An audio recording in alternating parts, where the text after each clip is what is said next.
সালামু আলাইকুম, স্বাগত জানাচ্ছি আজকের ভিডিওতে। এর আগে আমি জমি নিয়ে বেশ কিছু ভিডিও তৈরি করেছি। সেই ভিডিওগুলি যদি আপনি দেখতে চান তাহলে ভিডিও ডিসক্রিপশনে লিঙ্ক দেওয়া আছে, সেখান থেকে আপনারা চাইলে দেখে নিতে পারেন। তো আজকে আমরা যে জমিটি পরিমাপ করব, তো সেই জমিটা দেখতে অনেকটা এইরকম। তো এটি একটি আঁকাবাঁকা জমি, যে জমির কোনো দিকের মানই কিন্তু সমান না। তো এখানে আমরা তিনটা বাহু পাচ্ছি, তিনটা বাহুর কোনোটাই কিন্তু মাপ সমান না।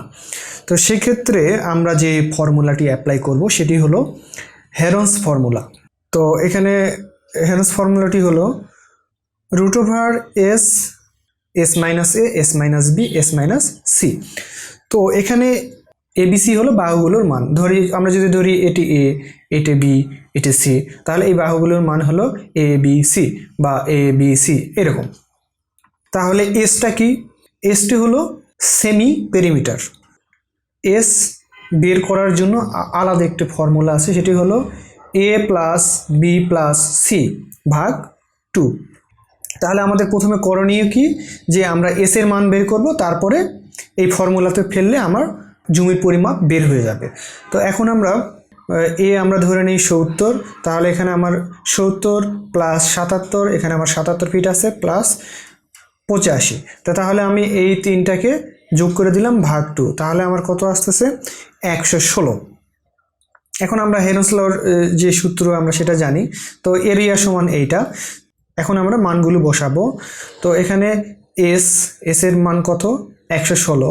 আবার এখানে এস, তো এস এর মান কত? 116 মাইনাস এ কত? আমরা ধরছি 70। এই যে এখানে আমরা এ ধরছি 70। তো আমরা এখানে মাইনাস 70, 116 মাইনাস 77, 116 মাইনাস 85। তো তাহলে আমরা যদি ক্যালকুলেশন করি, আমরা এখানে পাচ্ছি 116 গুণন 46 গুণন 39 গুণন 31।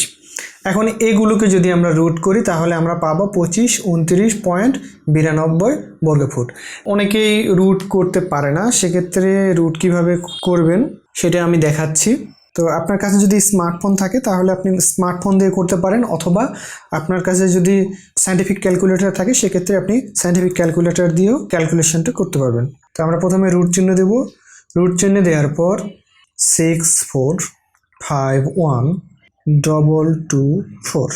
এখন যদি আমি ইকুয়াল ক্লিক করি তাহলে আমরা এখানে কত পাচ্ছি? 2539.92। তো আমরা এটি কিসে পেলাম? এটা পেলাম বর্গফুটে।